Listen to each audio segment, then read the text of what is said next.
gets to drive the 13 mitigator Ford Fusion. I'd like to thank you for listening to Let's Talk Racing.tv.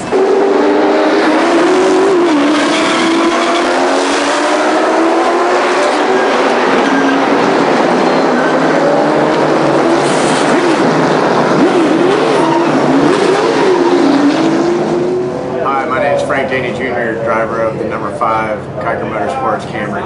Welcome to Let's Talk Racing TV.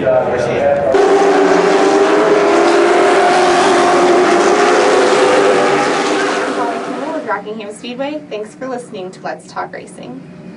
I'm Tony Peter, driver of the number 17 Toyota in the NASCAR Camp World Truck Series, and you're listening to Let's Talk Racing.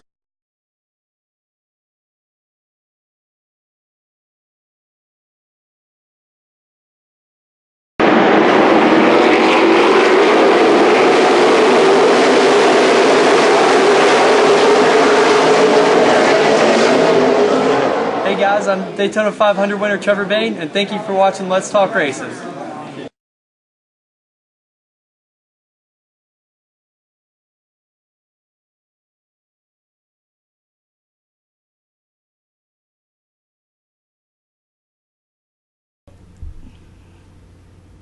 Hi, Natalie. Hi. Have you ever watched any of the videos yet? Did you know you're on the videos?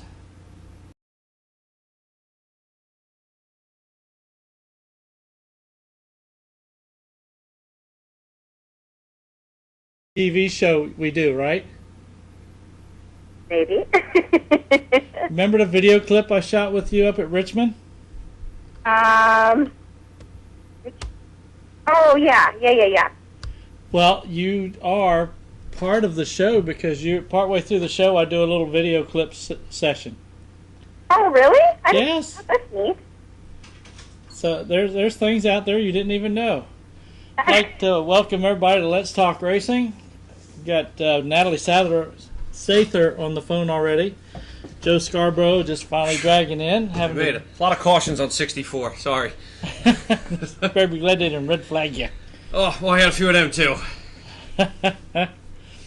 For those of y'all that haven't met Natalie before, Natalie, go ahead and do a little quick bio so we can get everybody up to speed about you. I am a late model driver in the NASCAR Wheeling Series, and I currently race at South Boston Speedway mainly. I competed at Langley Speedway for the first time last week. I've been racing since I was 9, started in go-karts, went to dirt sprint cars, and had a big accident in sprint cars where I broke my leg, and then had 7 surgeries on it, moved up to late models, and then got the call to move to Virginia, and of course, took the opportunity to run at America's, hometown track, which is South Boston, like I had mentioned, and been doing that for 2 years now with Sellers Racing, and that's about it. Well, cool. So, tell me, what did you think of Langley?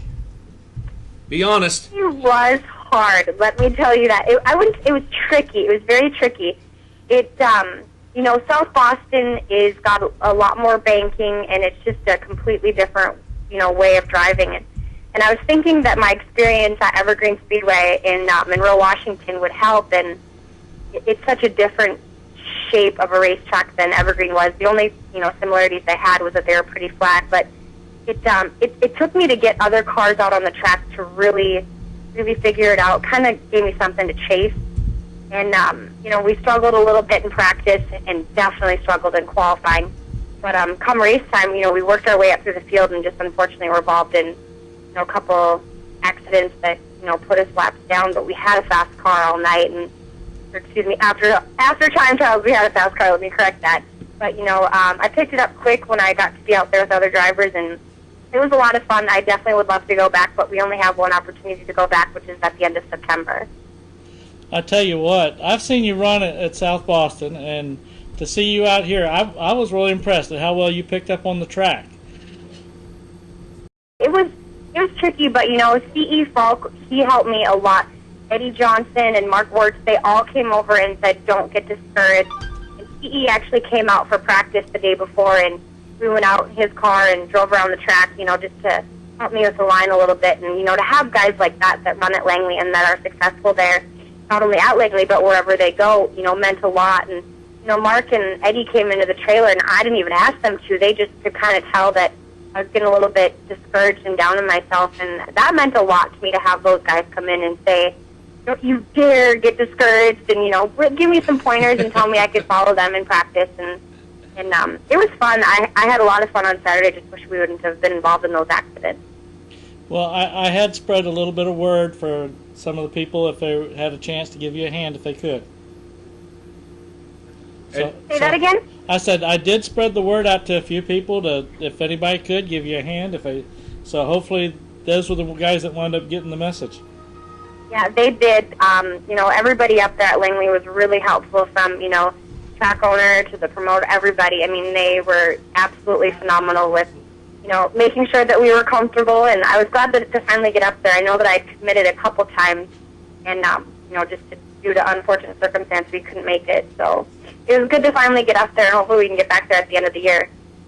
And Langley's one of those places that, I've been racing there for years, and it's just, as far as that comfort level on the racetrack, no matter how good the car is, it always seems that there's at least one spot on that racetrack that it just doesn't feel right. Exactly, and, there was different points on the track where I struggled. A lot of people said that they struggled coming off of turn 2, and everybody goes, CE can get all of his tires down there, so if you can do that, CE wins there almost every weekend. That's the fast way to get around, and, it was so much finesse coming off the corner, and it took so much of me communicating with my team to figure out what the car needed. And I was, I've only been doing this for 2 years, so I was trying to my best, but I was confused as to how the car, and eventually as we worked through it, we got better. And coming off of turn 2 was, we perfected that. And to get low like CE did, maybe not quite as low as he did, but I used that Brehm to kind of help my car turn and be able to accelerate off of turn 2. So it's a tricky place, but I hope I get to go back, because I think I would do a lot better, Well, and the thing with that, it's similar to a dirt track in a sense with that the apron is it doesn't necessarily work the same way throughout the day. I know if you try it early in practice, it usually just seems to upset the car, but later on the night, it tends to turn into the hot lane. Exactly. Like I said, this is like a dry, slick dirt track is what I told everybody, because you have to use finesse getting into the corner. Like, our very last practice we went out, I came in and I go, I got it! Like, I was so excited because, I literally got it, I'm like, I got it, I figured it out! And, I was so excited because our lap times just, got so much better and more consistent. I was using too much brake coming into turn 1, and of course time trials, that went out the window, but well, and it's odd because you talk about time trials out there, because I've had time trials at that track where I come in and I'm sorry guys, I blew it, and they're like, well, you're on the pole, and then other nights I come in and it's like, yeah, that nailed it. Where are you, 9th? Yeah, I knew I blew it. I completely drove in way too hard on turn 1 and was hoping it would stick, and it didn't. And then hoping my tires were going to come in again. I just drove in too straight, and it was completely my fault. But and like I told myself after that accident, that's.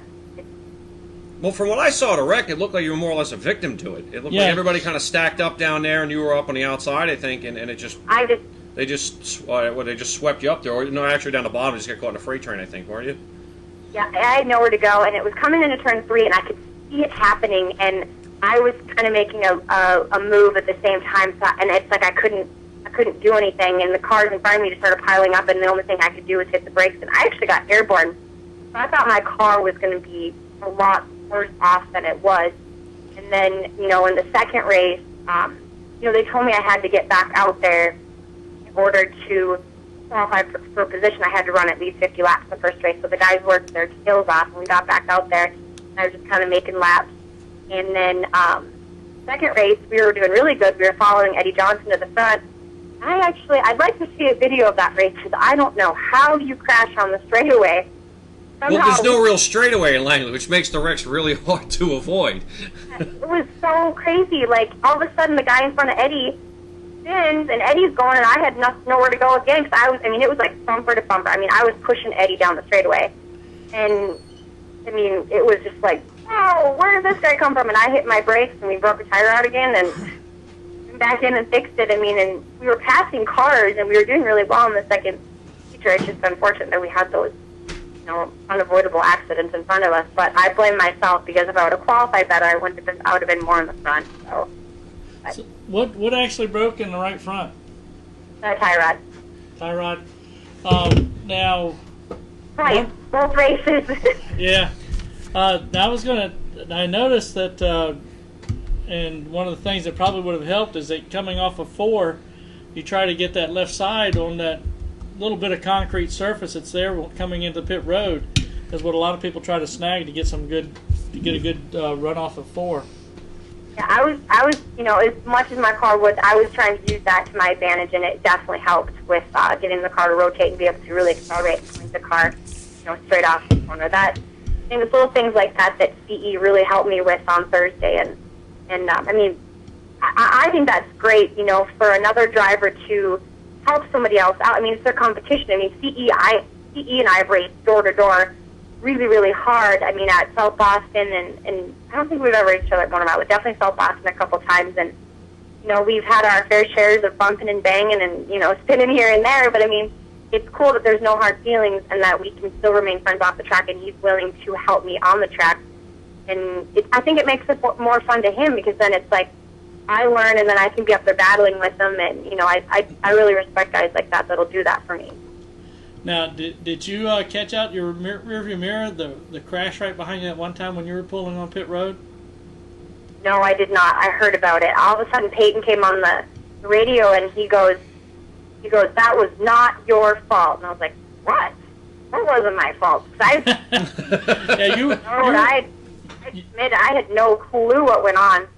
And he goes, "The guy behind you, for some reason, decided to slam on the brakes and swerve towards you." I don't remember quite what it was. I could totally be wrong. Something like, where he swerved up to avoid you. And I was like, I was on the thing. I was on pit road. I'm like, I'd already put my hand up. I'm like, he didn't need to get out of the way. I wasn't in the way. And Peyton's like, "Yeah, wasn't your fault. Wasn't your fault." I was like, okay. I was like, well, what happened?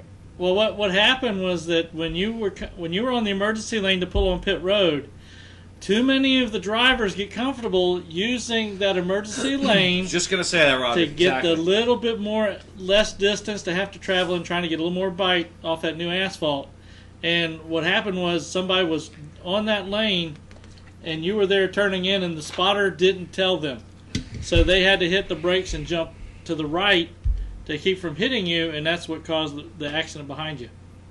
Well, I don't know how I had my hand up. I committed down the back straightaway, so it's just one of those unfortunate things. I hated to see that happen to Philip and the guy behind me, too. I mean, never like to see anybody else crash, because the more cars out there, the better the race is for the fans. But I guess it happens, and I mean, I was told by my father it wasn't my fault, so I'm going with Peyton. Well, no, that's not your fault. I mean, that apron was put there supposed to be an acceleration-deceleration lane, and it's become the racetrack.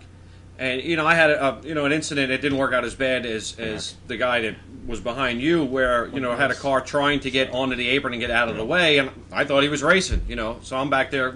I gave him a bang, and then he gave me the shake of the hand, and I was like, oh, he's not on the racetrack. It's hard to decipher who's doing what there.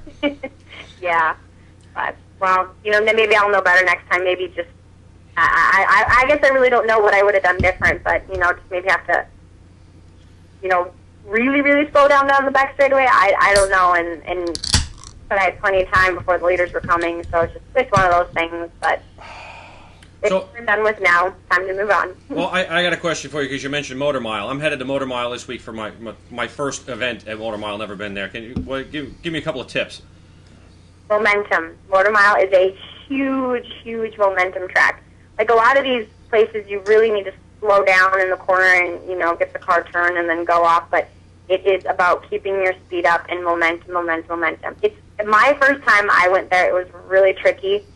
The line that you think you should drive is not the line you should drive. It's really weird. And why is that? Is it an odd apex, or is it variable banking or progressive banking, or? It's got a substantial amount of banking, and the way that the car, if you drive in and you think you have the right line, like just kind of following the banking a little bit, but you actually need to be a little bit lower on the track. You actually use the curb a lot at Motor Mile. Okay. You really need to let it drift off towards the wall, and you make a big swooping turn in, especially into turn 3. Yeah, it's been a year, so bear with me that I've been there, but I It's really all right, like you've been there. I saw a picture, that's it. So When you run a motor mile? we're going to Motor Mile Saturdays, Rolling Thunder 1500 to win race. And seeing how well we're doing in the point standings at Langley, we figure we should probably pursue other ventures where they're paying. Motor Mile is a great track. I cannot. We're going there in September 11th, I think. So we're going there 10th, something like that. And I'm really excited to get back because we, our second time there last year, we qualified 11th and was battling, second, third win, like right at the end, and fortunately had somebody dive bomb me and ruined would have been my first podium finish last year. I won't mention names. But he knows who you're talking about, right? I know. Yeah, he doesn't run a self-boss anymore. He runs a motor mile all the time now. But we won't mention names. I might still be a little bit bitter about that one. Typical driver, never forgets. Very fun track, and last year we raced side by side with Justin Johnson for 40 laps, and him and I after that had a whole new respect for one another, and we had a great time. It was so fun, and now he's actually not running at Full Bus News. I think he's running at Motor Mile too, but it's fun to race with those guys door to door like that, and we didn't even touch each other for 40 laps, and it was great. It was him and I neck and neck, and it's fun doing that, especially at Motor Mile. You can do that. Good. I'm looking forward to it. Hopefully I won't have any side to side. We'll be out front. Isn't that the way we all like it? Yeah, I wish I would have been up front too, but I was working my way up through the field. Good time. So we're up front is a lot better. Well, yeah, I prefer up front. It's easier on the paint job too. But so where are you racing next, Natalie? We are. I'm heading up to South Boston or Danville, Virginia, where my race shop is tomorrow. I'm not only am I racing this weekend, but I'm trying to get my camper all ready to go, and I'm heading out next week for a little. I guess I really wouldn't call it a vacay because I'm going to be working, but my boyfriend races for the 410 Knoxville Nationals next week, so I practice Friday, race Saturday, and then Sunday my friend Michelle and I head out to good old great state of Iowa. I'm going to hang out there and sell T-shirts and do some work for him and also get in some dirt sprint car races. You'll like it out there. Oh, I've raced out there. That's right. I grew up racing at Knoxville and really miss it and wish I could get back in. But Where did you say you were from? I'm from North Dakota. Oh, okay. I think it's still snowing there, isn't it? I'm an Iowa boy. No, it's not snowing. It's actually, they're going through a heat wave right now. Yeah. A lot of the country is. You heard about Brad Keselowski today, didn't you? Just what you told me. Well, for the fans out there, Brad was doing some testing at Road Atlanta today. Got in a pretty heavy crunch. Had to go to the hospital. They did some testing and x-rays on him. He got some good beating and banging done on him. Doesn't look like he has any broken bones. Just got a text a little bit ago. They are now back at home. Oh, good. So Good. They let him out of the hospital. We sort of joked with him about did Richard Childress get a hold of him or something like that and piss him off, but we let that go. And what was he testing there? Because that's not a cup track. They run nationwide at Road Atlanta, don't they? Didn't they run nationwide there? I think you may have just been doing testing for just the road course. Generic experience. road course test, yeah. That's a good place to go. Yeah, it's fast, real fast. Yeah. Good deal. When you going to do some road course racing?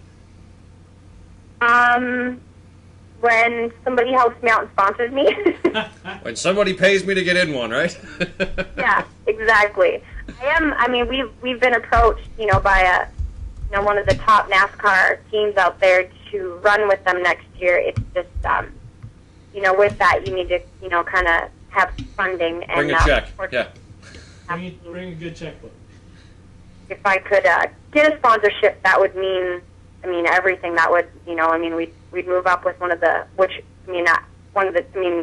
they're all, every team out there is great, but, I really respect this organization and, hopefully something, somebody out there wants to take a chance on me and, we'll, keep continuing to grow with that organization, but working really hard to see what I can come up with. Well, I've got some things working, Natalie. I may be giving you a call and see if you might be interested in some of our internet venues we're going to try working out. Yeah, that would be fantastic. Anything will help, and just trying to grow with this organization, and they have, some good ideas, and so do I, and so just trying to work really hard and get some new updated sponsorship packets together, and if anybody is interested, they can go to my website or shoot me an email or anything, or look me up on Facebook, and if anybody ever wants to help, I would be more than appreciative. Okay. All right. Let's see. You guys got some more or any more questions? No, but I do have to. I'm not a slave to fashion or anything, but I do have to compliment the suit you had the other day. I saw you walking through the pits, but you even had the shoe that matched the stripe that went down to pant leg. That was awesome. Yeah, I've never seen anybody pull that one off, and that was cool. Yeah, Lady Eagle makes a fantastic suit, and I'm waiting on a new one that's just gonna absolutely rock everybody's socks. It is so neat, and I designed it, and I'm looking forward to hopefully getting that soon. But Lady Eagle and Design 500, they do a fantastic job of making my suits, and Katie over there, I design these crazy things, and she somehow puts them on the suit and makes it work, and it looks awesome. You need to get her together with Terry O'Connell.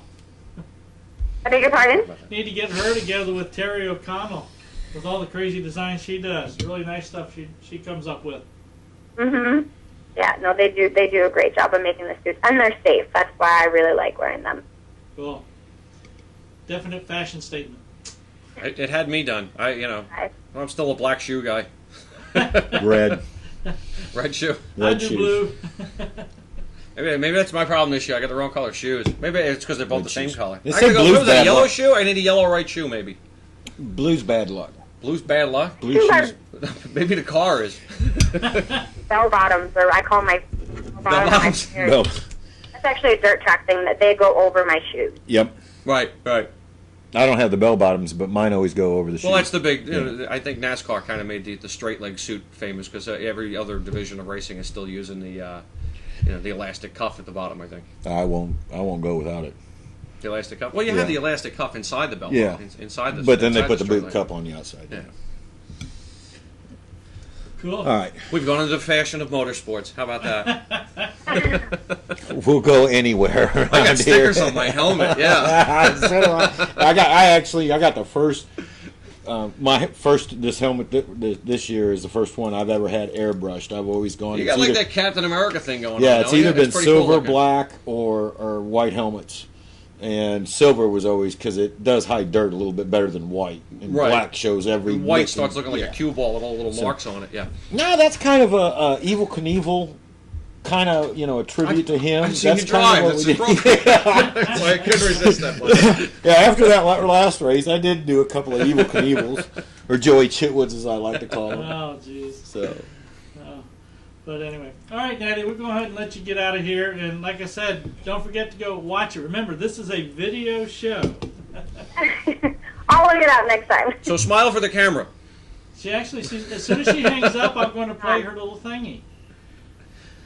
Oh yeah, the bite, the cut, sure. The cut sound scene. bite. I'm not very videography. Commercial. Just bring me here because I talk a lot.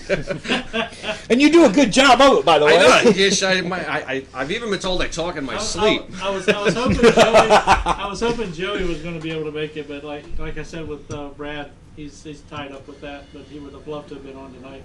Putting you two together would have been really good. Yeah. Jaws meets Jaws, huh? There you go. Oh Lord. Da-da-da. All right, Natalie, get on out of here. Have a good night and have fun up in Knoxville. Yes, thank you guys. Have a good night. Don't eat too many loose meat sandwiches. No, I'm cooking. Oh, there you go. Sounds better than loose meat. Boys are going to be spoiled. Alrighty, thank you guys so much. Take care. Take care. Bye. Yep, bye-bye. Oh, loose meat sandwiches are good. Well, did you hit the same traffic I did on the way in? All right. No, I was down at his house finishing up for the day. Oh, all right. So Hi, my name is Natalie Sather. I drive the 94 K&N Lady Eagle Safety Wear, Butler Built Seats, Bell Helmets, Hooker Harness Seat Belts, number 94 at South Boston Speedway. Be sure to listen to Let's Talk Racing TV. Hi, I'm Robert Richardson Jr., driver of the number 23 Dodge Challenger for R3 Motorsports in the NASCAR Nationwide Series, and you're watching Let's Talk Racing. well, we can talk for Joey. hours anyway. So we got nobody after this. I'm gonna try to call somebody. Now we're back. All right, we're back. So we've got a chat room up. If anybody wants to send in a topic or anything they'd like to discuss, put their 2 cents worth, keep it clean, shoot it out there. I started a little thing. Did you want to discuss this? Yeah, let's talk about this. Okay, I'm getting serious. I put a little thing out on Facebook because I've discussed this forever till I'm blue in the face. Reducing the cost of racing, going back to the old days of where you could reuse the tires, and it wasn't required to spend a gazillion dollars every time you rolled in a racetrack to run for half a gazillion dollars. So I'm trying to. I put a thing out on Facebook that I call MED, and I kind of stole that name from an old division I used to race up at Flemington. It was the Affordable Modified Division. Switch the letters around, and you get MED. Asphalt cars. You run a Hoosier G60. It's a tire that I've got testimonials from guys that race them up in New York and Pennsylvania that race them 6-7 times. I got a guy, Dwayne Van Tassel, who's running up at Lake Erie Speedway. He's on last year's tires and running top 5. It's a $100 tire. So it's cheaper than what we're running. You can reuse it. And the other thing I wanted to do to this was the 2 greatest recurring expenses are the tires and the fuel. Right. You're buying $8 a gallon fuel. You're buying $125, $130 tires every week. Can you reuse the tires, and can you add an advantage and police running pump gas? So you stop at the local Exxon or the BP or wherever it is, you fill up your race hauler and your generator, and you fill up your race car too. My thought on that was, in order for those guys to be equal with the 500 plus horsepower modifieds that still exist out there, and allow everybody to race together, would be you'd have to give a significant advantage to the guys that run the pump gas. And my thought on that was give them a 4-barrel and give them a 10-inch wheel to spread that tire out. So you're giving them more traction and you're giving them more carburetor to run on that lesser fuel, because obviously you're going to need a lesser engine.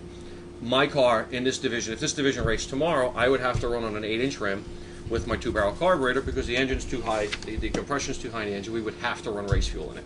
It would be the only option we have. And you'd blow it up on pump gas. But you could go, conceivably, get a crate motor for $3,000, drop it in your car, fill it up with high test, and go to the racetrack and race for, and this goes back to, if you can get enough people together to do this, if we can get 10 teams together to do this, you can approach virtually any speedway and say, we have a division that we want to race at your speedway, and we'll run for back gate purses. Okay, instantly everybody, I hear it now, the back gate. The back gate will commonly, for a 10-car field, probably produce about $350 for the winner, which isn't much. But you're not buying tires, and you're going to run the same ones next week. So you have eliminated at least, even a 2-tire night, you've eliminated at least $125 from your expense right there. And if you can do it on pump gas, you've taken another $100 out of it. Now, didn't you say that those tires could probably run 5 to 6 races? Well, that's what everybody that runs this tire tells me. Like I was just saying, Dwayne Van Tassel's a friend of mine that used to run down here in the Rolling Thunder Modified Series and at Langley as well. He's racing up at Lake Erie and running top 5 with tires he had last year. Another friend of mine that's also on, and I've got a post on Facebook to try and generate some interest, and I'd like to get a meeting together and kick this idea around. I'm not looking to reinvent the wheel. I'm not looking to reinvent the cars, but I am looking to add some advantages to people who are willing to do it cheaper. Do it cheaper, more people, better show. Well, exactly. If we can dig some of these cars out of the mothballs and actually come out and race for basically what it costs to fill the tank and get in and out of the racetrack, when you get that insulting last place $50 check, it actually covered some of the expenses. It covered the gas in the truck or the car, as long as I'm trying to generate a population and see where it's at, and then we can approach tracks in that area. Obviously, I'm not going to approach Concord if everybody's from Richmond. Yeah. Well, the other thing too is if you do get a series sponsor for that too, that helps you out as well. Well, that's something even better and grander, but I'm not even in a position to really put that out there at this point. Until you've got something already. Until I have a product that some people that are interested in coming in and willing to do this. And that's really what I would like to see. You've got the website up right there. Your Hoosier G60 is a this is a groove tire too. A $90 or $95 tire. Yeah, $95. So by the time you ship it and get it to your house, it's what, $110, $115 tire. But more, if it was a $200 tire, you can use it again next race. It's a groove that's tire. The wonderful part of it. It's a groove tire too. Now, there is a Goodyear dealer or distributor over in Virginia Beach, Chesapeake area. Hoosier one too. And get hooked up with those and have them ship in 20 Right, Well, for that matter, if you were doing it in this area, you go pick your tires up. I don't want any of this tire barn tech crap, none of that. Buy your tires, ship them to your house, take them home, bring them to the racetrack. If you want to. I don't want to see it. I don't want. That's my thing. Is if it looks like it's soaked, no. Don't This come is a out there with groove tire. tires in plastic Yeah. bags and all gooed up. Roll them in the dirt or something before you come out to the racetrack, and put them on the car. If it gets that bad, you can add a durometer rule. That's not that big a deal. But I'm thinking for the guys, the pump gas guys, take the weight rule down to them. Take the cars that we have, make them say 2,700 pounds from the 2,600 that they are now. Basically, for most teams, that means fill the tank. Fill it up with the high-dollar race fuel and go racing. And initially, probably our first couple of races would be the cars we have now on this tire. But, I see some teams that have just can't simply afford to do it anymore. And here's going to be a very controversial one. I had a long discussion with Mike Leach here. Now, I read an article in Circle Track magazine a couple months ago about a $2,000 street stock with an LS1 motor, basically a stock Camaro motor. Use the injection system. If you ran the pump gas, why not let them run the injection system if you wanted to? This would give somebody with a very low budget, you could pick up your wrecked Camaro, take the motor, the system, and everything, put it right in the car, and go out and race, and actually have a shot, because a street Camaro makes, 300 horsepower? Yeah. And a crate makes, 350? But okay, and 350 with an $800 carburetor on it. I agree with that, and that would be a great idea. It really would, because then they could do it with the Mustang motors too, the V8 Mustang motors, and run it on pump gas. And run it on pump gas. The and now only you're back, problem you're that back you're going to to shopping at junkyards for parts if you want to. Then the only problem that you're going to have doing that, right, is you're going to have some wisecracker go get an LS7 Vet or something like that, something that is so radical that's got 500-600 horsepower, and put it into these cars. What is killing racing today? So what does the LS7 motor cost? Well, he's good at. I've seen the crates. Isn't $7,000-$9,000. It's still cheaper than what we're running. Well, I agree, but what I'm saying is, I know what people are going to say. Oh, I got a $5,000 Midwest Motorsports motor in my car.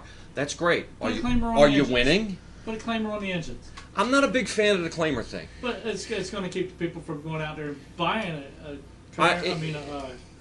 I got to agree with that. A $7,000 claimer engine, a crate motor, is still cheaper than what we're building. We got high compression roller cam. You're running steel heads, which cost you more than the aluminum ones. But you're still trying. And see, I say allow them to run aluminum heads. For the pump gas guys, yeah, that's another advantage. Yeah, and I say do that. Yeah, I would. You can get strict on the safety, reduce the weight rule, or eliminate it. Well, isn't the whole thing trying to get into a good racing division with cheap cost? Exactly. That's what I'm looking to do. That's what I'm trying to get away from that Corvette engine. I want the 100 car fields back, the 50 car fields back. I don't think you'll get them. Well, you're probably not going to get that many, but there's no reason you can't put 30 cars on a racetrack. This race car on pump gas and a reusable tire would be cheaper to operate than a U car. I agree with you on that, because especially in the mod divisions, and they're putting them on every week. Yep, I agree with that, and I agree with opening up the rules a little bit and allowing them to pretty much do what you want. You're going to run pump gas. You're going to be on this 8-inch tire, and it's a groove tire. And 3602s. Right. The thing I'm researching is, and anybody who's got any input on it, is exactly how to determine specific gravity. I know you use a hydrometer, but I've never used one. I don't know much about it. So, somewhere along the line, there's a line between what pump gas is and what leaded race fuel is, and it should show up in specific gravity, I would think. I'm not a chemist. I'm not a gasoline man. You can test tube it. Well, and that's what I'm thinking. But I confess my ignorance in the subject. That's where I need the input. Even if we don't go that route, still running on this tire is going to slash the price of racing to nothing. A lot of promoters don't want to hear it because a lot of promoters are selling tires. You're going to run a track tire. Well, and I think I agree with you on the tire deal. You got to run a 3602. Who's your tire? That's it. 8-inch. That's it. Or 8-inch tire on a 10-inch rim. That's it. Right. What you were talking about. Right, exactly. That's a good idea. You're still going to need something in place to take care. I agree with, go to a junkyard, get a motor, put it in, you got a race car. Right. I agree with that. You're still going to have to weigh control a little bit of the motors. Putting the big 4-barrel on there, yeah, give them a ton of horsepower. Give them as much as they want. Well, but they're going to have that 8-inch tire. And there's only so much you're going to make with 92 octane, 93 octane. But we talked about this earlier when we talked earlier this week. Right. About and I like the idea, but there's ways around the fuel rules. There really is, and that's well, where there's additives insured as everything else. Exactly. There are oxygenators and stuff that you can add to the fuels that aren't going to show up in specific gravity. You're still there's some of them. You're still running on 93 octane. And I don't know how much more power you're going to make with that. I'll throw this by you. Here's an idea. Go-karts have been doing them for years. You need a 100-gallon tank. Pump around. You could do that, but now you're on the logistical end, and I'm not. This is my idea. I'm putting it out there. This isn't my series. I have nothing to gain off of this. I certainly don't want to be toting gasoline and race tires around.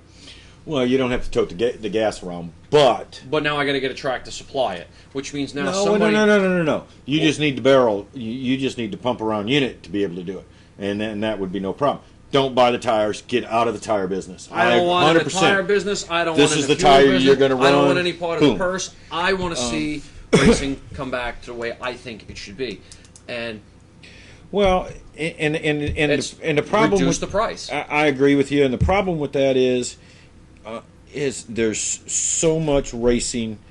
Okay, back in the 70s, when racing was really affordable, when you went to the junkyard, you picked up, and even into the 80s, I should say, you went out and got a car, you took it home, you stripped it, you put a roll cage in it, you went could use racing. the block. If you got a good block, you could use the crank. You probably have to buy rods and everything. pistons, something like that. The problem that has happened over the years is that people have become out and said, I can build this better. I can do this better. This is America. People are thinking ahead. Okay, I can build this, I can build that. I remember when the late models went from where you still had to have a stock front snout on the sucker into having tube frames. I like the stock front snout. Find them. Well, exactly. And then police them. That's why We've got stock front snout cars out there that they're buying the reproduction Chevelle chassis for $800 and butchering the thing. By the time you're done with it, you got a $2,000 clip on the car. Call up Troyer, buy one for $500 and weld it on. Well, and then that's what needs to be done. And if you wad up one horn, get a piece of 2x3 and put it on their level. It's cheaper. It is cheaper. I had a discussion with Tony Cully the other day. We were talking about rack and pinion. Everybody's, oh, no, rack and pinion. A rack, top dollar rack, is $800 from Sweet.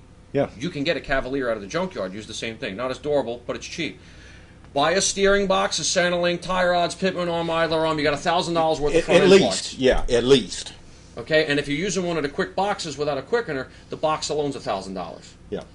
Mine is a bone stock Chevrolet Camaro one at 12-1. It's a $400 box. The rack costs that much. I could use the stock Cavalier one. If you wanted to, yeah. And it's the initial setup cost. So in other words, you're talking more like a Troyer type modified. I'm talking about what we're running. If you did show up with a Troyer type car, I would say make it weigh the same and drag it up to 4 inches and have fun. No. If it's on pump gas, it gets a 4-barrel. If it's on race gas, it gets a 2-barrel. If it's on race gas, it gets a 2-barrel. Has to weigh 2,700 pounds. You could look in racing junk. There's just as many Troyer cars out there as IMCA cars. Yeah, I've and they're the noticed same damn price. Yeah, and I've noticed that. They're the same damn price. I like this idea, and I'm going to throw. Okay, what are you going to license this division? What, in other words, you got to buy a license to race in it? Yeah. Not for me. Licensing to me is a way for a sanctioning body to cover their overhead or make profit. Cover their overhead. Cover their overhead to pay for officials and that sort of thing. And that's why I think you need to reduce the rule book to make it easier to tech. If the car has pump gas, it's got to make ride height. That's basically your tech. And it's got to have the right tire on it. Right. That's it. Check the fuel, pour it in a tube, watch the ball float or however the hydrometer works. Again, there's my ignorance. And the tire's good, the fuel's good, you won. Congratulations. Or you got race fuel, go on the scales. 2,700 pounds, you got the tire, 8-inch rim, off the scales. Great run. And that's it. Obviously, the safety is the only thing, and the construction of the cars, it wouldn't change. Yeah, they would have to stay. But I would still open this thing up so that you could pull different types of modifieds in on an equal playing field. Granted, is this all? Are these all the answers for this? No. No, we may go out there and find that there is a built motor, wheel and type modified that kills everybody. And you know what? Next week it's going to weigh 2,800 pounds. I'm with you on You got to everything. I tweak really it, you am. got to adjust it, you have to build it, you have to grow it. I mean, in every division constantly makes changes in rules, but it always seems that they make things more expensive by trying to make it cheaper. They keep adding things to the rule books, and it costs you more to build around them. Years ago, I had a 9-to-1 motor that was, if we had to pay for all the labor, it was a $20,000 motor. Yeah. It made 340 horsepower. And I agree with you. The only one I've seen and I keep an eye on is the IMCA modifieds, and I think they've done a great job over the years They do. keeping things. They do. And at we're a minimal. running an abominated version of that. Yeah, and I've always said you need to follow them rules closer than you need to make your own rules because they've gotten out of hands with the shocks down here. Yeah, that's a concern. That's a very Rolling Thunder modified. That's a very big concern. Well, it was always open. It was no big deal. And I mean, up till this year, I could put a $90 shock on my car and run competitive. I'm sitting out there qualified 8th on the grid the other night, and I'm looking at all the Penske's in front of me, and I'm like, maybe it's time to drop a couple of $1,000s to make this thing work better. Make the thing work better. Yeah, and that's kind of does defeat the purpose. A lot of guys have mentioned a spec shock. I know the Actor, and I think Old Dominion runs a Coney spec shock that's actually click adjustable. Yeah, and you know, that's not a bad idea. I heard a steel body sealed shock. These are all very good ideas, but I'm not, to start this division off, I wouldn't put that implication in there and have somebody with a set of Penske shocks that wants to come out and race just stay home because he's not going to buy shocks. And that's a rule you could start out saying, okay, and it doesn't matter. $56 Bilstein shocks. These are the 6 shocks. That's what I always liked about the Pro 6. You have 4 shocks to pick from. Right. But again, now that's it. Be careful with the spec shock thing because every shock is adjustable depending on how much you want to spend and how much work you want to do. A welded sealed body will unweld, cut apart, weld back together if you're crafty enough, and you know they're going to pull that stuff. And they do it. It's been done. And now to tech it, you got to bring a shock dyno to the track or send them out to have Send them out to have you them get done. a little crazy with that. I agree. So yeah, have them rebuildable. If you did a full spec shock, you could do a claimer swap. And we've talked about that. For $50, you get my shocks and a $50 bill, and I get your shocks. Yep. And that you could do.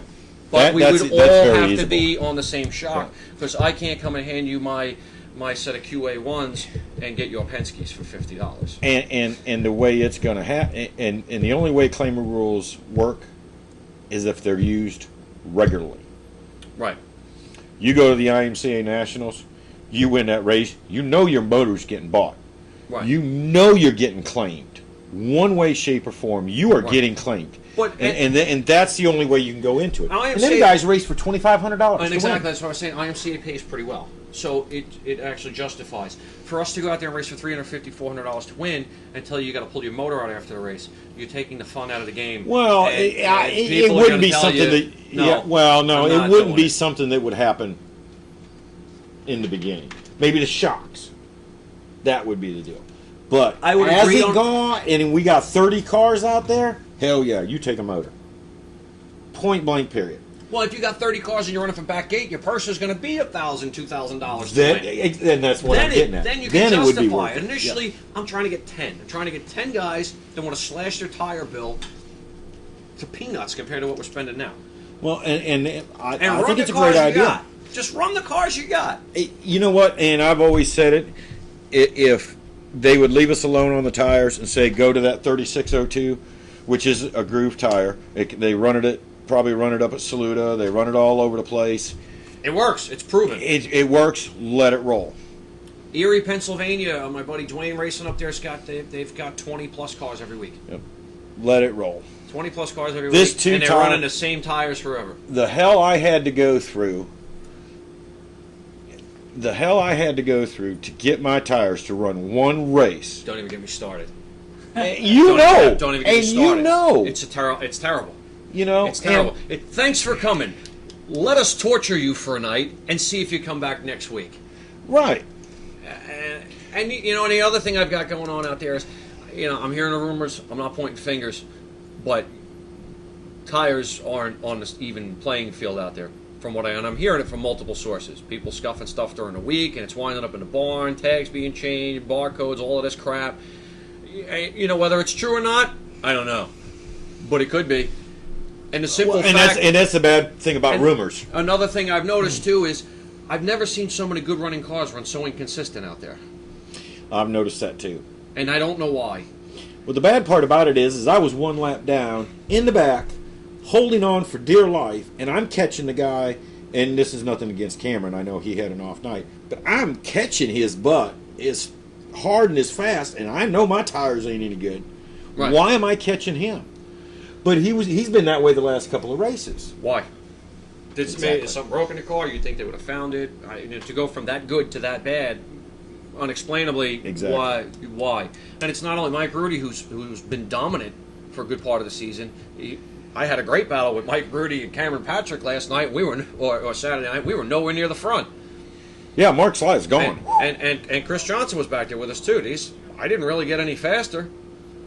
Something happened to all three of these cars at the same time. You know, Jimmy Humlet was in there, and he's having issues with tires. My buddy Hunter Slate won't even come back out. He's so fed up with the tires that they're dealing with out there. He's like, I'm done. Well, I'm done, and spending a fortune to do it. Yeah, exactly. Now, the gas thing you were talking about is $1,500 for testing the gas. Oh, that's the big computerized. No, it's actually a rather small one. It actually plugs into a laptop through USB. 15. Yeah. All right. So I mean, that's not an unreasonable piece of equipment. If you want to buy the big one, it's 10 to 20 grand. Yeah. No. I'm thinking like the tube, the test tube with the floating ball in it. I don't know how accurate it is. You know, as long as it will tell us the difference between 93 and 108. You know, now Mike Leach pointed out today that Sunoco makes a 98 octane that's $7 a gallon. You there? Will it tell us the difference between that? I don't know. Go down to the airport and get... Well, I mean, the difference between race fuel and pump gas, you could tell with your nose. Yeah. You know, I don't know what variations are in there of the I guess between 93 and 102 or 105 octane where race fuel really begins. Can we run ethanol?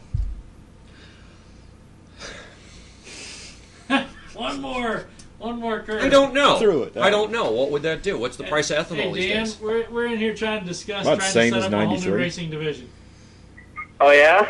in the modified series. This is what I pitched. I pitched for an IMCA type modifier, really any type modified, to run on an affordable, reusable tire like the Hoosier G60, and if you ran pump gas to get a significant, weight advantage. How do you determine the pump gas? I agree with. I think the pump gas thing would be cheaper too.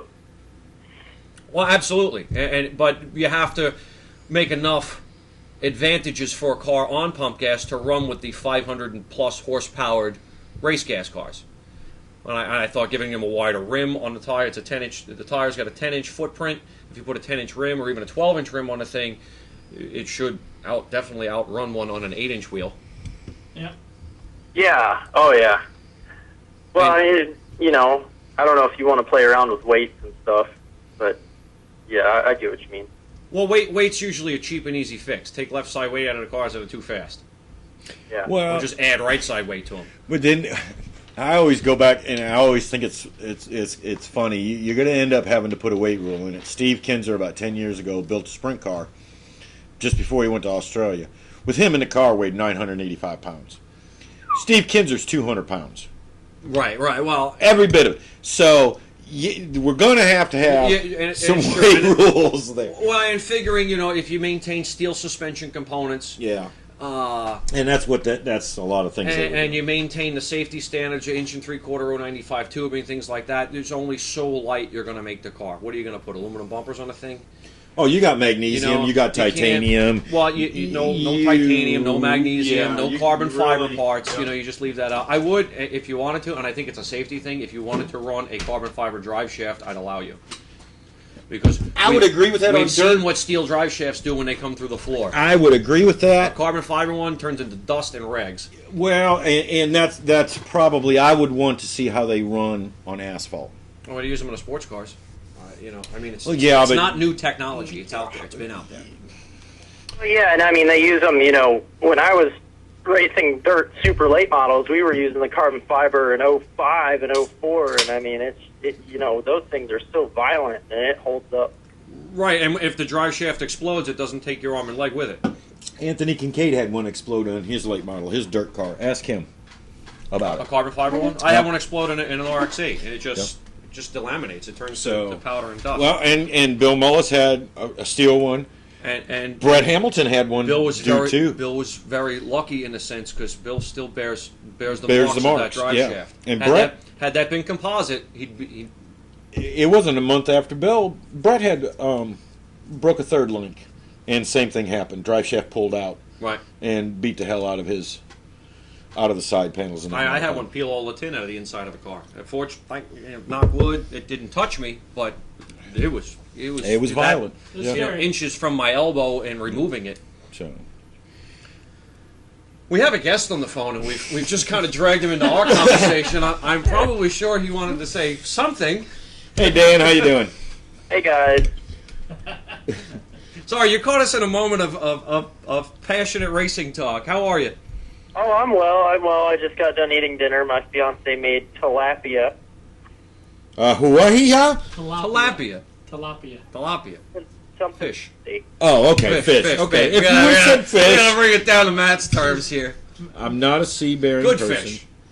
If you would have said carp or catfish or trout or He bass, a country boy. I would have known what you were talking about. If you said flounder, you would have known flounder. Flounder, I would have known what you're Trout, talking about. I would have known. Wahoo, Maui, dolphin, I would have known it. That's a drink, isn't it? Maui.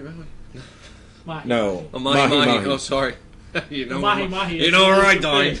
No, the mahi is the fish. Mahi. Okay, got it. Mai Tais. Mai Tai. Yeah, that's what I was thinking. That's where you're getting at. We'll get one for you, and you'll know it later.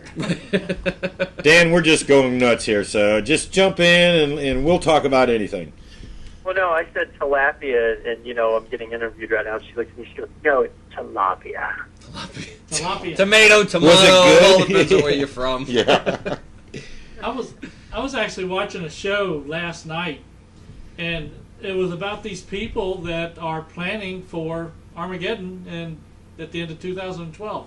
The guy had converted his swimming pool to where part of it he raises tilapia in, and has also part of it is wet so he can grow plants, herbs, veggies, you name it. He's growing it in the swimming pool, and stuff is all being recycled back through.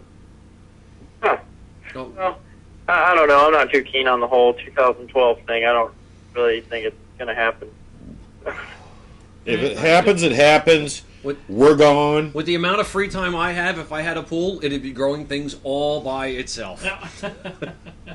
But I don't think you'd want to eat them. Yeah. But no, it was a lot of neat things that they were doing with it. It was sort of cool. I mean, they need to put that in. Did you see the guy that had an engine that actually ran on wood? Yeah, haven't you ever seen that done No, before? he had an old pickup truck that had like some kind of wood stove furnace that powered the engine, and you could plug into it and he'd run the entire compound. The truck was a generator too. Yeah. Basically, like what the steam engine was back then. Or? Well, no. Some kind of superheated wood or gas. The wood that they burn, the wood actually is actually flammable. So the smoke, I should say, the smoke and your fumes from it. Right. So what they do is you start a fire and you just put the plume right into the intake, right into the carburetor. It'll run all day long. I want to run my house off that. Yeah. I have a great idea for that would light bulb. Yeah. Well, okay. Now, and Dan, you get in on this too. I want you to think about this. Okay, what they're doing now up in Iowa is they are taking the corn stalks out of the field and they're rolling them up. They're using them for No, they're not smoking them. No. They're That's not the husks. No, they're not smoking it. But what they're doing is that they're using it for blockades during the winter, and they're also feeding their cattle. And I got thinking about this, and a friend of mine up in Gloucester has one where his hot water heater, and he heats his house off a wood-burning stove. It's specially made, heats the water, it's heat inducted into the house. Right. Yeah, I've seen that. Under the floorboards and the hot water. Why couldn't you take, and he says he's got to stock it once a day. And this is a good size deal. Well, why couldn't you just square bale these stocks? and do it that way. But instead of having just doing your heat supply, why couldn't you have a steam generator on there that would run your house too? And think of how much popped corn you'd produce. Well, I think that sounds like a good idea. I mean, heck, they're using corn and corn stalks for everything anymore. Yeah. Yeah. Pretty soon it's going to be, you know, NASCAR is going to want to make the bodies out of ground up corn stalks glued together. Corn carbon fiber. Corn carbon fiber? Corn has a lot of uses. A lot of people don't realize that it has corn a lot. is in a lot of crap. Mhm. Corn's inside these things. Yeah, Laptops. you would be amazed. Oh yeah, I mean they use corn for everything. Look at anything, almost anything you buy in the store. Look got on a the corn back, product in it. ingredients, and you will see some sort of corn in it. Starches, corn syrup. Shirts have corn in them. No. Shirts. No, yeah, there is. I mean, it's used in fibers, and corn I'm is getting used an in a lot of education things. here on corn. Alcohol. Isn't it sort of corny? Oh. And somebody had to bring it to a low. He did. But you think about it. You could literally run your household without ever buying any electricity from anybody. No, absolutely. I think so too. You know, it's gonna. Some people are gonna get to that point. You know, the whole solar panel thing's bad for a while. Yeah. I don't know. We'll see what happens with that.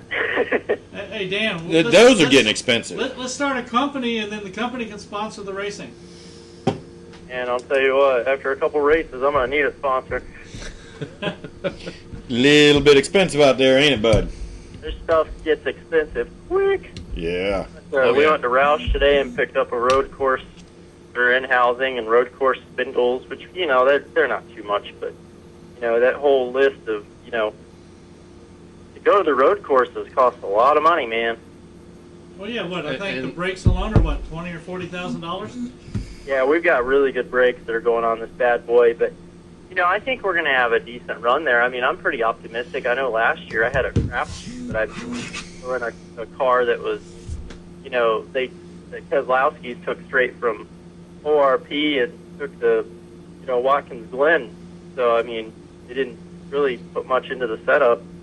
They kind of, you know, made sides a little symmetrical as much as they could. But, you know, this car I'm taking next week, this thing's a full-blown hot rod for these right turns, too. So I'm pretty excited. I think it's a good opportunity.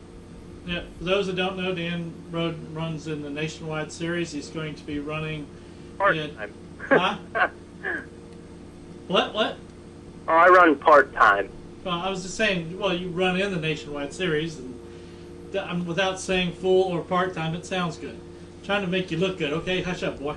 No, absolutely, and I should take that back. I mean, this is a great opportunity for me. And he's going to be running with Jennifer Jo Cobb up at Watkins Glen. Montreal, Watkins Glen, Bristol, Richmond, New Hampshire, and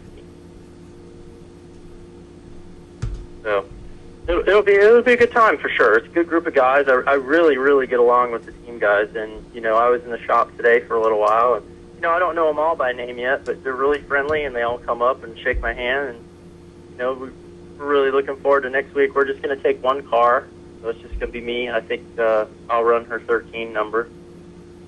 So you've talked to Steve Cookendale. Yeah, Steve Kuchenhall.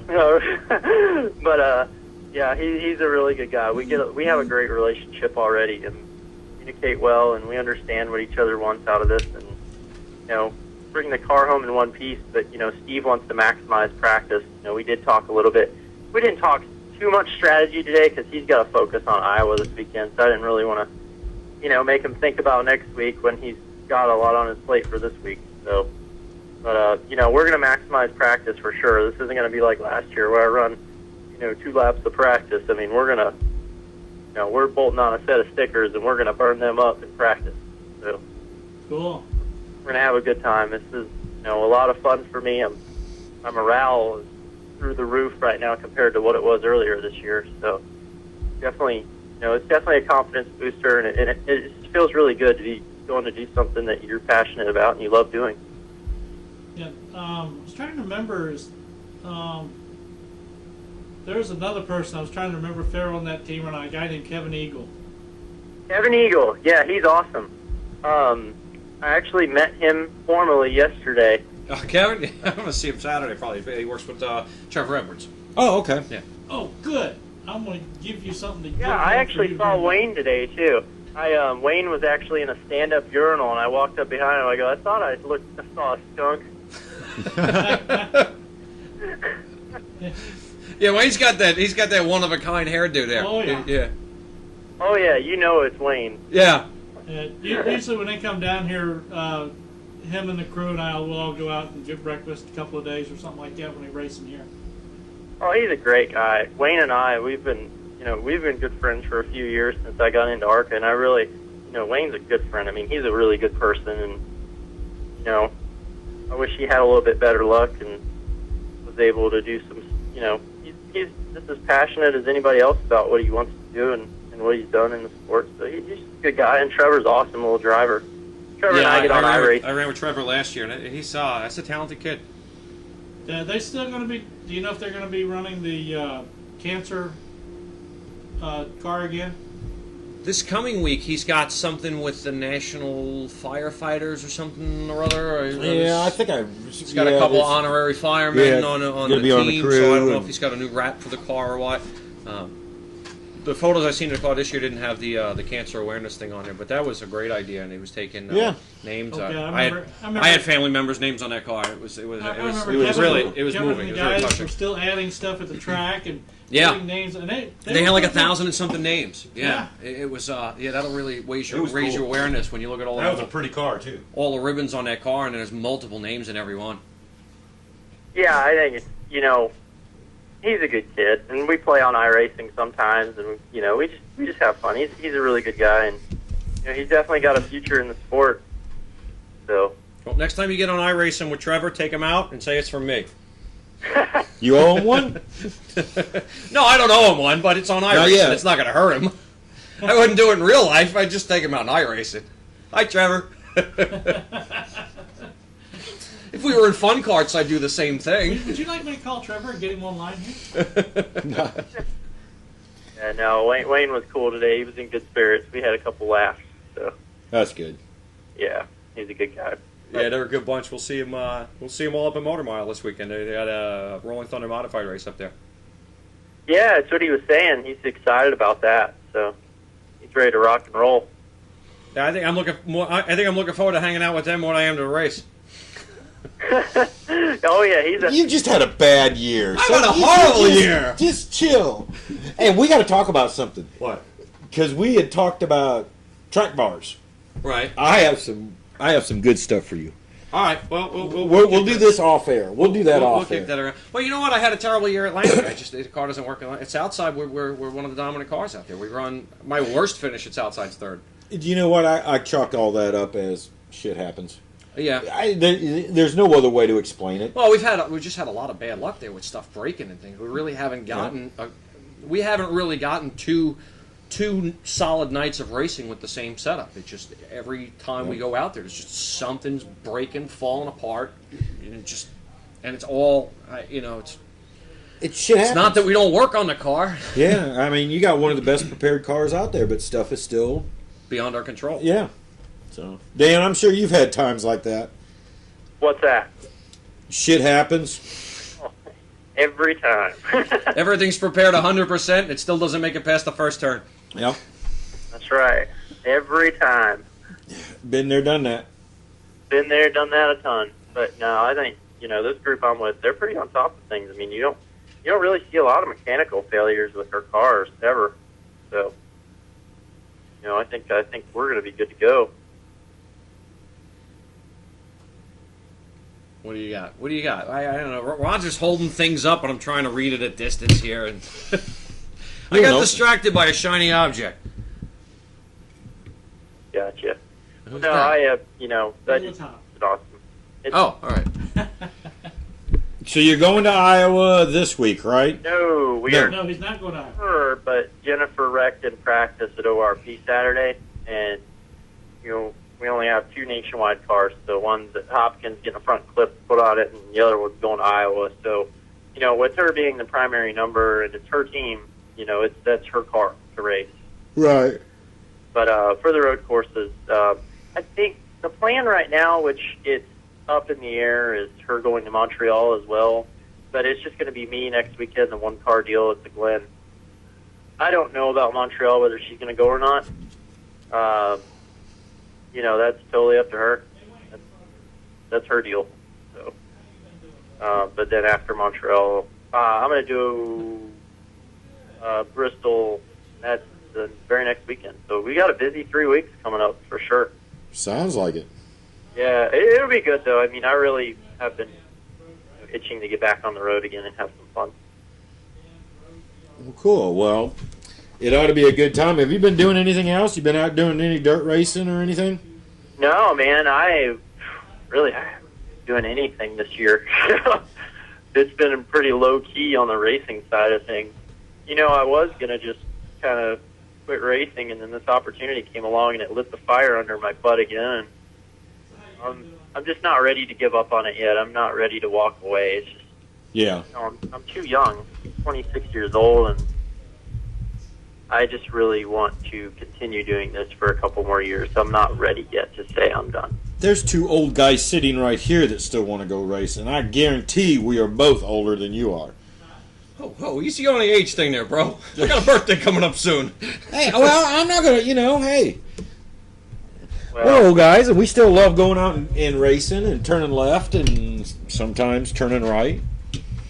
Yeah, to walk away from something like this isn't easy, and it's almost like, once you make it to this level and you get that taste of it, it's just addictive. You just don't want to walk away. You just want to continue on and on and on and keep plugging at it, and that's what that's what I'm going to do for the next few years. I think I'm not ready yet. Yeah. I wouldn't be happy with my life if I walked away right now. No, I always said if I didn't make it by the time I was 30, I'd hang it up. And then when I was 30, I said, maybe I'll give it till I'm 40. I might have. Now you're up to 60. I've passed that, and I'm still going. I'll tell you what, I'm going to... Now I'm asking myself, how do I get out of this? I live by the same, motto there. I'm going to give it till I'm 30. It never leaves you. I think, my dad quit when he was young and because of an accident, and I think he regretted, not staying in it in one way, shape, or form. I really do, because it's hard to get him even to go to a track anymore. Yeah, no, and that's, I took like a 2 or 3 year break sabbatical. there. Well, I started my own business and stuff, and I just got really involved in it, and it was like, I couldn't have anything to do with it. It was like I couldn't. I guess it was kind of like maybe an alcoholic feels at a bar. Yeah. I couldn't. You watch can't go to that bar. Yeah. I couldn't watch the races. I couldn't talk about them. I took all the pictures down off the walls. I mean, I really had to do everything to just put it away so that I could focus on my life. And even then, I was still out there. I had a trucking business. Like, one more load. I could buy that transmission for the race car I wanted. Yeah. that project was still sitting in the garage. There, and I could never get away from it. And you can't. It doesn't matter what you do, especially if you've grown up around it and you've been in it all your life. And it's hard to do. I figure when I get old enough to get out from behind the wheel, I'll get on the radio and yell at some young punk kid. That's it. Well, I mean, look at the old guys out there, though, and we've always had this. I mean, you got Red Farmer out there still running. Still going. Jack Duffy down in Florida. Jack Duffy, yeah. What's it? Hilton. Is it James Hilton? James Hilton. Arca guy. He's like 70. Yeah, he's like 90 years old. Yeah. He's still going. He's still going. Yeah. Well, look at Sammy Swindell and Steve Kinzer. Yeah. They're in their mid-50s, right? And they're out there hammering these kids. Still kicking ass. They're hammering these kids. So do we need to quit when we're 45, 50? No, I don't think so. Brett Favre doesn't seem to accept that either. Here we go. He's mid-40s. As you feel. I agree. And I mean, look at that sport. There's a guy, that has, several horrific crashes every time he hits the racetrack, Being a quarterback in the NFL is like being a bullseye at a target range. Yeah. That's a punishing lifestyle. Most guys don't make it past the mid-30s. Yeah, and he's, 42, 43 now, I think, and still rolling? Still... David Pearson came out of retirement and ran dirt and won like 14 out of the 15 races in Carolina. Red Farmer. Well, we already said him. Reutemann. Old Man Rudiman's still running. Buzzy Rudiman, yeah, Buzzy. Buzzy's. Buzzy Rudiman's Buzzy's still back running. into IMCA cars or something down there in Florida and winning. You know, it's so... Just takes longer to get in and out of the car. You know. You got to put that cutout on the door at some point, I guess. Well, by the way, Trevor would have probably called in, except he's busy playing. iRacing? Yep. Oh, get online and dump him for me. I was talking to Wayne, too, while I was off to the side. Kenny Schrader, another prime example. Still going. Yeah. He's whipping butt in modifieds all over the place. Yeah. So, Kenny Wallace, well, he's probably our age. I think Kenny's closer to our age than he is. Probably, yeah, in his 40s, I guess. Yeah, boy, did he get a booster this year with that new ride. He's done that really well with that ride, hasn't he? Yeah, for years and years, I was like, man, he's got to hang it up. He's just another one of them wallets that got in on Rusty's name. But, man, he's finishing the top. He's a talented guy. He just never got the break. And it's just, there's Dan, you know what he did, didn't you? Out there. I have no idea what he did. He told them, he said he would not accept a paycheck to put it back into the cars so he could run top 10 every race. He would not, he turned down his paycheck. He says, I got the same contract. Well, no, I mean, that's pretty cool, though, Well, you know. He wants to run well. Yeah. Channel and whoever happens to be covering. Well, he's got his probably, day job, so but he's paying the mortgage. He's got food on the Yeah. table, and he wants to race. It's his passion. He loves to do it. Yep. So you take a team that's not as well funded, and you fund it with what fund it a little what bit your more portion would be. and make it roll. Right. So, and we got a friend that works down there with him. He's an engineer down there on Kenny Wallace's team. Yeah, I mean, man, he's running really, really good. So, I mean, you can just tell the difference in equipment from where he is now. I mean, it's ridiculous. It's crazy. Well, kudos to him. Keep digging. Yeah, God bless him. Keep going. So, that's what I got to say. They keep on digging in this deal. That's it. That's it. Are we ready to get out of here? I really got a long night tonight. Yeah, you guys take it easy. I really appreciate you guys having me on. It's been a lot of fun, and let's do it again next week. We will do it here soon. Next week. We can do it next week. All right, cool, guys. Good. All right, Dan. See you, fellas. Thanks. Take care, bud. Nice talking to you. All right, last touch. You got a bunch of scribbles and dirt. I wouldn't have any issues to running dirt, but you're not going to transfer a lot of asphalt guys over. It's just not going to happen. Why do a lot of guys wind up on dirt? Because they can't turn left real well. Well, no, that ain't necessarily true. Why did I wind up on dirt? Why did Brett Affordability. Hamilton... I couldn't afford the asphalt tires anymore. Brett Hamilton, he's been asked a question. When are you coming back to asphalt, Brett? He says, when the tire bill comes down. Well, and that was a quote. Loves dirt, very successful. Brett's a 5-time Rolling Thunder modified champion, 6-time modified. Yeah, well, he was winning it. Yeah, that's blacktop. Something made him leave blacktop, and it probably wasn't because he wasn't having fun anymore. He was very successful at it, and it was probably because he just got too damn expensive. Exactly. Yeah. Well, I wouldn't rule it out. I would not rule it out. I just got a message from one of the guys that runs upstate New York.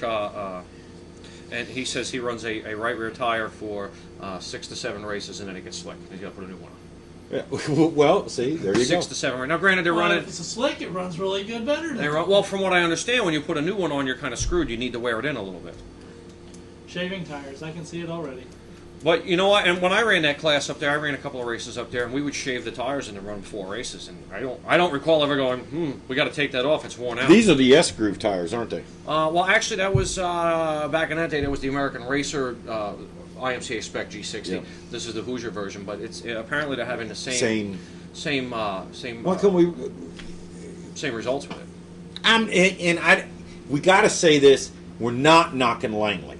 No, this is we're not. Nothing against Langley or any other track. And Langley, we're saying we need to tire cheapen rule out that there tire. Is not really Langley's call. That's what the guys voted on. Exactly. I wasn't one of the guys that voted on it, but I got outvoted. Well, if you're going to put those tires on, and one thing I will say is when they put these votes out there, it should be drivers and owners. I see too many people involved that don't own cars, don't drive cars, and probably don't even pay their damn way to get into the racetrack because somebody else is paying it, and they're in there making decisions on what the teams spend. Well, if he's going to come out here with new tires, he's got to run them 75 laps and then put them on the left side and then put 2 new ones on it. oh my God, I need an accountant to keep track of my tires. Yeah. And you don't even own a car. Are you crazy? Why are you even in a meeting? And I'm like you. Put them on a hard-ass tire. That 3602 would be a perfect tire. Let them do whatever they want. They're only going to be able to soak it so much. Even if they do. Honestly, if soak becomes a problem, you put a durometer rule on them. Yeah. That's what they do down in Florida for speed weeks. If it doesn't make the durometer rule, you're out. No matter what. Sorry, that's it. 45, I think, is the number down there. I don't know what it would be on this tire, but we'll learn that. There's going to have to be a learning curve. And I know I put this out to, I think, 40 people. I got about 20 that accepted. There's about 8 saying maybe. And there's a lot of silent people that I'm sure are sitting back reading this and looking at this stuff. Speak your piece. If you want to be involved in this, if you want to drop the price of stuff down, get involved. Be part of it. Yep. Don't sit back and wait for everybody else to do it and then join in. Realistically, to do this, you're talking about buying one set of tires and bringing your car as is to a track that'll have us. Yep. That's it. 4 tires. That's all you got to do. You're going to do that anyway. It's just a different tire. Buy the tires, jump on board, let's approach a promoter and talk about it. Oh, speaking of which, promoters, I got a call from Franklin County on the way out. They're having one of their big grab bag tire races. You pay $160. You pick a number. You get a stack of tires, you put them on the car, and you race for $1,000 to win. October 29th. Might have to find and a it car may for be that. in conjunction with the Rolling Thunder guys because they had a date at North Wilkesboro that has been canceled. Canceled because of they closed it back down. We need that big end of race year, and Franklin County, I think, is going to be the place to do it. Okay. And it's a 10-inch tire. It's a used late model tire, which we went out and ran on. And honestly, the damn thing's handled better than new 8-inch. They ran pretty good. I mean, the car had a good feel to it. And the tires were, I mean, they're used, but they're in good shape. I mean, it was Did you run the blue car? Yeah. Okay. Wasn't there some racing done a while back where the guys actually went out and got old late model tires to run on? That's what we were just the talking Rolling about. Thunder Modified Tour used to get the Hooters Pro Cup tires or something like that when they ran at Southampton, I want to say. And I might be a little screwed up on the facts there, but I know they had used tires from a series and they ran them at a track. And I'm pretty sure it was Hooters and Southampton, which was a great deal. It was cheap. The guys ran on them. It was good. It was good for everybody. You know, Hooters got rid of a bunch of used tires, and the Rolling Thunder guys got a bunch of cheap tires. And you know, and that's the biggest thing, especially for like Rolling Thunder, where they're touring all over the place. You know, you got to spend $300 in gas to get to the racetrack. Yeah. Then $500 for tires, or even $250 if it's a 2-tire race. You're running for back gate. It pays maybe $500 to win. I thought you It's a horrible loss, no matter what you do. Didn't you how should I say it, boycott a certain division? We didn't necessarily boycott it, but we decided not to run it because we had so many other options here between South Boston, Langley, and South Side. You had enough options. I had that you 3 didn't have tracks to. right here that I could run. There was a lot less travel. It was more economically feasible with a lot more racing to do, as opposed to chasing it all over creation. All right, let's get out of here. Good night, All right. everyone. Hold on. Oh, No. Somebody's calling in. No. We're going. We started talking modified, so I got a modified driver that said he's calling in.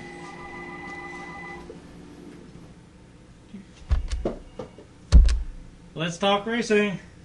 Hey, it's Trevor Edwards. Hey! You know who this is? Huh? Yeah, come on, guess who this is? You know me. Yeah. Yeah.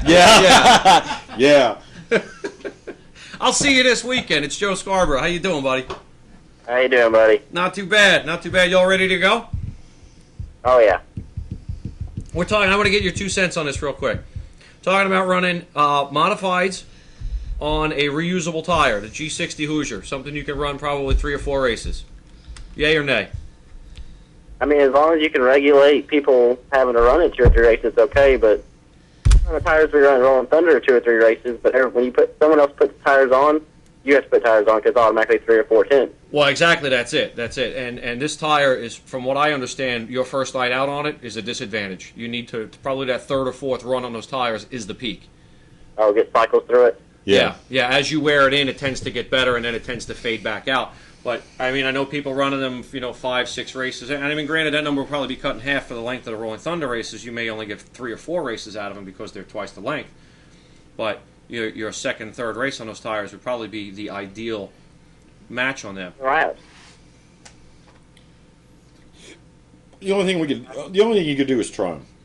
Well, and that's it. I'm just trying to get enough people together to buy 4 of these things and approach a track about having a race You on want to tell them the rest of it about using regular pump gas instead of... Well, that was my other thing was if we did, and this is all on Facebook, I put a little post out on it, but my other thing was to reduce the expense of fuel.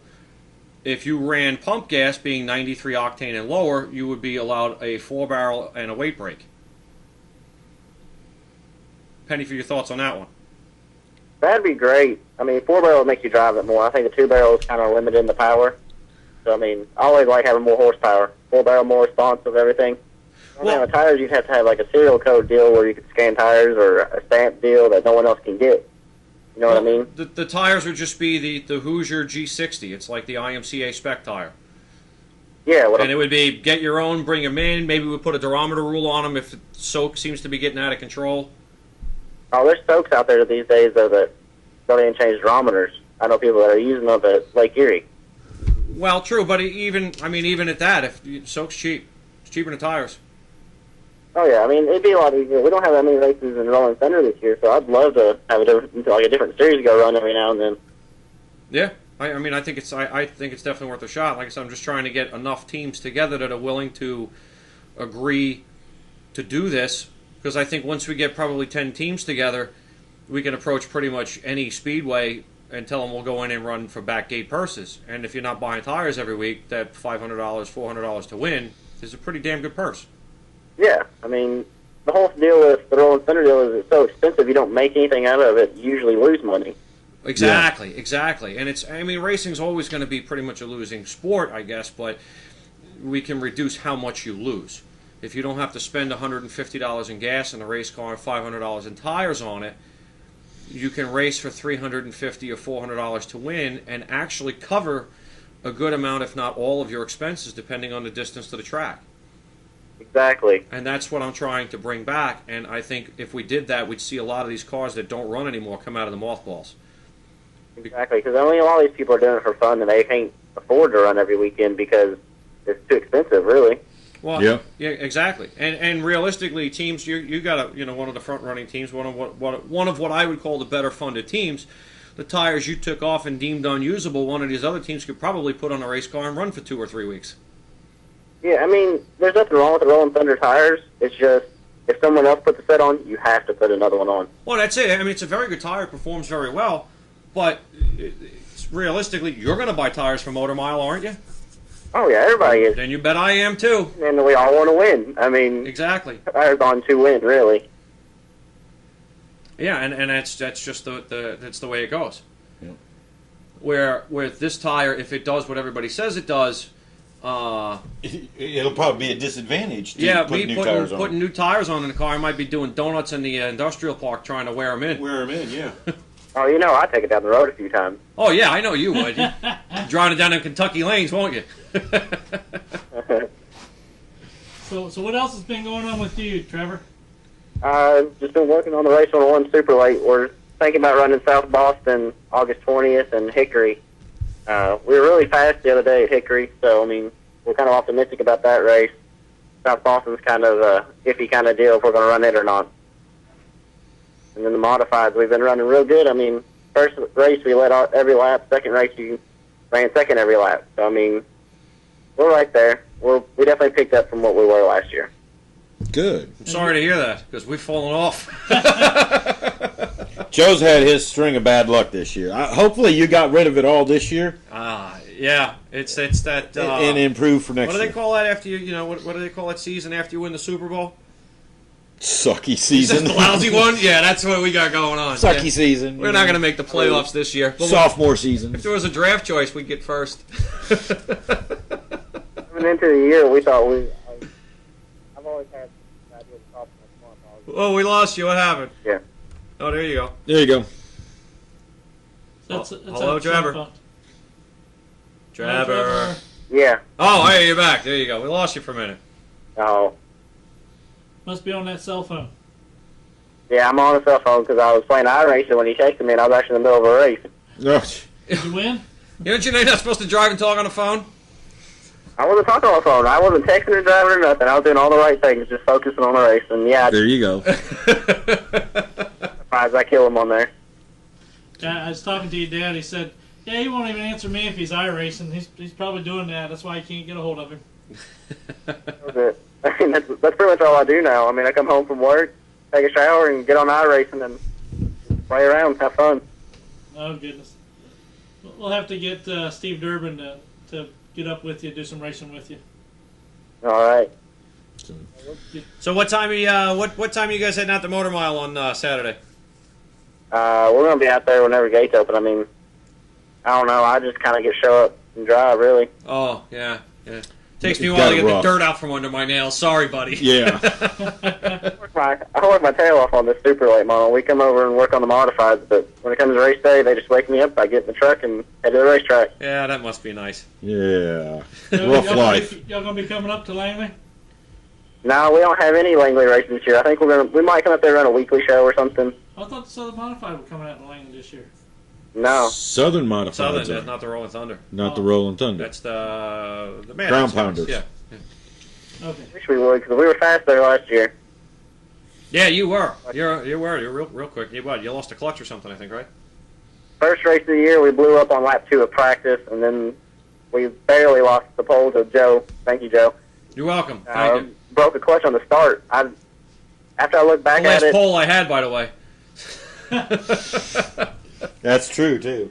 it was actually going away in qualifying. I just thought I was buzzing my tires because that's what it sounded like. And then the race began, and it was kind of the inexperience showing last year. Now I know what a clutch feels like. Probably feels a lot better than snapping a rear in half. I didn't like that very much. Joe has the best, what do we call it? Save? The best save of the year. Had the differential snapped in half going into one on the first lap. And it turned not left, slap right in front of the whole field. It locked up the right rear. Oh, that was awesome, I bet. On the start, and we were nose to tail from first all the way back to 20th. Please tell me you had a GoPro or something in there. No. No, he needed one, though. It would have been good. All the nightmares of that are right in my head. Of course, his shorts did. I want to see the view of Joe's eyes. They were white. I will tell you that. They were closed. What are you kidding? Afterwards, he did not have white shorts on anymore. No, I didn't hit anything, but I still had an accident. and everybody behind him probably had. Well, they were at least saying it. I know that. I'm designing a new line of tear-offs now. They don't go on the helmet. They don't go on the helmet. That was close. That was the first of many a restarts that night. Yeah. I think it took 5 times to get started that night. Yeah, which was cool, though. The guys in front of me crashed much worse than I did. And I kept going forward. I just spun out of the way and got one little ding in the Nerf bar, and they piled them up into the fence. And you started you were on the inside, so 3rd or 5th? I think I was 4th row inside, and the car in front of me tried to go 3 wide into the row in front of him, and that didn't work out well. So my spinning, I think, slowed everybody down from turning what ended up being a three-car melee, 1-car crash into a massive mess. And I think on that next restart, that same guy tried to make it 3 wide again and caused a melee. Didn't learn anything from the first time. And we know who we're talking about. Yeah. Patience. Patience is a virtue. Well, that's a flower. That's what they think. All right, let's get out of here. I got a long trip tonight. Trevor, for calling up. Go ahead and do a quick shout out to your sponsors. We don't want you to call in and not be able to do that. I just want to thank Howell Racing Chassis and McGonagall Motors for helping me out in the super late and the modified steel rubber products still. And check out Track Atlas. They help you out. It's like a Wikipedia for tracks. Pretty cool deal. Cool. I'll have to check that out. Yeah. Very good. Very good. And send my regards to Pop and Kevin and the whole gang out there, all right? I will. And then actually this weekend at Motor Mile, if anybody from Bradford, Virginia is listening, they are actually letting anybody in to the track free if you can prove that you're a firefighter. We got hooked up with USSD, and they set that whole deal up. It's a pretty cool deal. Cool. Awesome. Yeah, I heard there was something going on with you and firefighter stuff. We're gonna have 2 of them there with us. We're gonna have 2 at each track we go to. Actually, come around, and just kind of hang out with us and feel what it is to be like a race car driver. And then I'm going to go to a couple of firefighting houses or whatever they're called, and just kind of hang out with them and see what they do. So it'd be a pretty cool deal. Yeah, real cool. Yeah, one of our earlier guests was the one telling us about was Dan Brode. Oh, Dan. Dan, man. That guy. That guy. All right, I'm Trevor. going to ask you about that on Saturday. I got a feeling there's a story behind that. Maybe. It's a good story. You're going to have to call me on that one. All right, Trevor, take care. Be good, buddy. All right, see ya. Thanks for letting me call in. All right, man. Take care. Bye-bye. Have a good night. Bye. So that was pretty cool. Let's see, what do we got set up here? Are we saying goodnight? Actually, I have a closeout, but you can say goodnight. Good night. Good night, everybody. Do a closeout. Hey guys, I'm Daytona 500 winner Trevor Bain, and thank you for watching Let's Talk Racing. Let's Talk Racing is brought to you by PC Doctors, Computer Sales and Services. This doctor still makes house calls. And also Hampton Incredible Tees and Signs, both located at 1248 North King Street in Hampton, Virginia.